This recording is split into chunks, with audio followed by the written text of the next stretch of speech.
Hey there, Streakers. Hopefully you're having a fantastic day. This is Jeff Downs, and I am your host for The Streakin Show. I was talking with a streaker the other day, a mom. We'll call her Julie. And she was telling me of an experience that I thought I'd pass along to you because it was pretty profound and it was significant what she did in order to handle, well, what could have been a difficult situation. It was the holiday weekend, and she had decided that it was the to-do weekend. You know, that to-do list, the one that you could never get to, the one that requires almost a full day in order to get some of those things done. You needed uninterrupted time. You couldn't do it in between your breaks from your home office to go out into the house to get everything cleaned up. So she decided that with her two kids, she was going to work to get all of these things done. Well, one of the tasks at hand was to clean her daughter's room, or in other words, have her daughter clean her room, and they would work together to make this happen. So into the room they entered, and they started working together. As time passed, the daughter got more frustrated, and Julie got more agitated, and it was looking like this was going to blow up into a situation that she didn't want to have. Before it took that turn, she stepped back. Julie stepped back, and she thought to herself, am I being a trusting and inspiring leader? Now, when you talk about a trusting, inspiring leader, that turns everything on its head. And by the way, this is based on the work that Stephen M.R. Covey has done. And if you haven't read his book yet, Trust and Inspire, you ought to go out there and get a copy. Well, she was thinking about that and thought, how can I be a trusting and inspiring leader in this moment? What is it that I need to do? It hit her in a moment. Back into the room she went. And to her daughter, she said, you are the leader in the room. I am here to help you. What would you have me do? This changed everything. See, now her daughter was the leader. And there are times in our lives where we need to recognize that we're not the leader in the room and that someone else is. And we need to let them know that we are here to help them in whatever it is they want to accomplish. In being a great follower, I think back to some of the different podcasts Jamie and I had, especially one with David who wrote doing the chores, being a great follower, or how to be a great leader through being a great follower. And I think about the times in my own life where I've probably come in and rather than trust and inspire, had moved into command and control. As I think about those times where I've moved from command and control to trust and inspire, I think about this particular situation and what it is that Julie did in order to turn the reins over to her daughter, to let her drive, to allow her to delegate. You see, that's the role of a great mentor, a great mom, a great dad, is to really help your children develop the leadership skills and attributes that will help them be successful in their life, that will help them move in the direction that gives them success in their career or success in their family. As a mentor and a role model, Julie did what all of us should look at doing, and that is turning the reins over to our children when it is the opportunity for them to take it. When is the opportunity to be the leader in the room?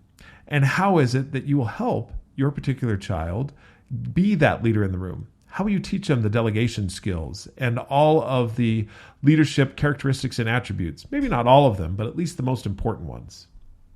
Take just a moment and think about a time in your life where you were inspired by a great leader. And that leader could have been your parent, a teacher, someone in your office, career. As I think back on the individuals who have influenced my life, I think on a couple of certain circumstances which really changed me forever. As a young man, I happened to be in band, marching band. I started out in marching band in my freshman year and knew nothing. The only instrument I had played to that point was the piano, but for some reason I got thrust into playing the bass drum. Well, let's just put it this way, my freshman and sophomore years were not the greatest representation of who I might be as a leader or an individual. I remember one particular instance when I was on field and I was messing around. I was drawing as much attention as I could away from our director, who was trying to form us into a state championship band, toward myself. When the practice was over and I was heading off the field, feeling great about myself because I had gotten all kinds of attention, one of the instructors pulled me aside. His name was Tom, and I'll never forget what he said to me. Looked me straight in the eyes and said, "Jeff, you have a lot of energy, a lot of good energy, energy that can be used in a way to promote and inspire people to do better. The way you used your energy tonight distracted us from what it was we really want to accomplish. I invite you," and he didn't say these words, but I'll use Julie words, "to be the leader in the room, to stand up and use that energy in a way that will inspire people rather than drag them down." Well, at that moment, that stuck with me, and something inside me changed. As it changed, I began to use the energy in a different way, to lead in the room that I was responsible in a way that would inspire others to perform their best rather than distract and destroy what it was that was happening. Later on, as we move this story forward, it was it was at the end of my junior year that I wanted to try out for and audition for drum major of the band. Now, this was a far cry from where I was, but I thought I'd give it a go. So I started to use that energy that Tom said I had and put it fully into this audition. It was a 3-week audition where we were tested in every aspect of marching, of directing, of music, and everything else. At the end of that 3-week, it was a dead heat between 4 people. And I, probably along with the rest of the band, was very surprised when I was named one of the drum majors with another of my peers, who happened to be Tammy. Tammy and I were chosen as the drum majors for our senior year.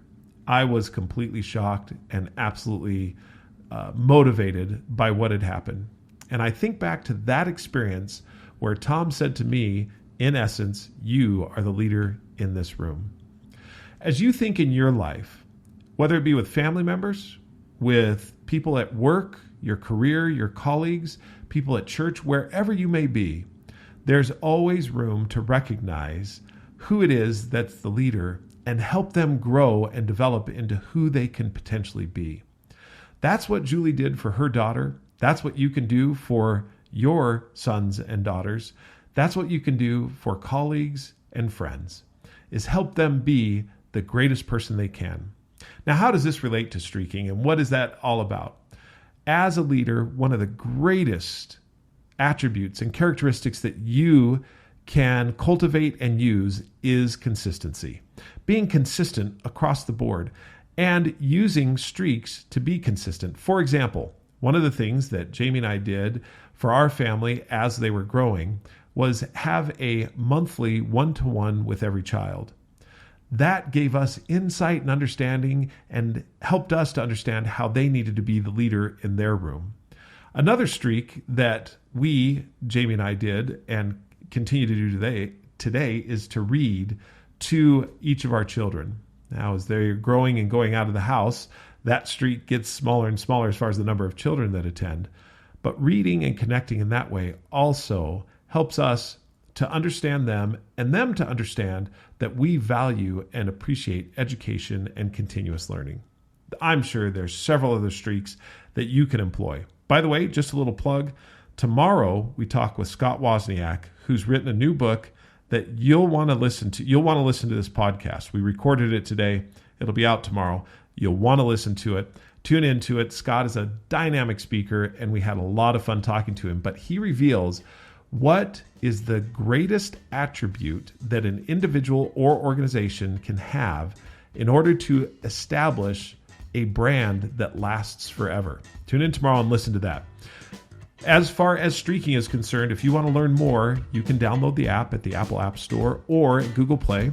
You can also order the book via Amazon or Audible. You can listen to it. You can also do us a favor and subscribe to this podcast. Give us a rating on the book, the podcast, or the app. We'd appreciate any of them. Until we talk again, keep streaking.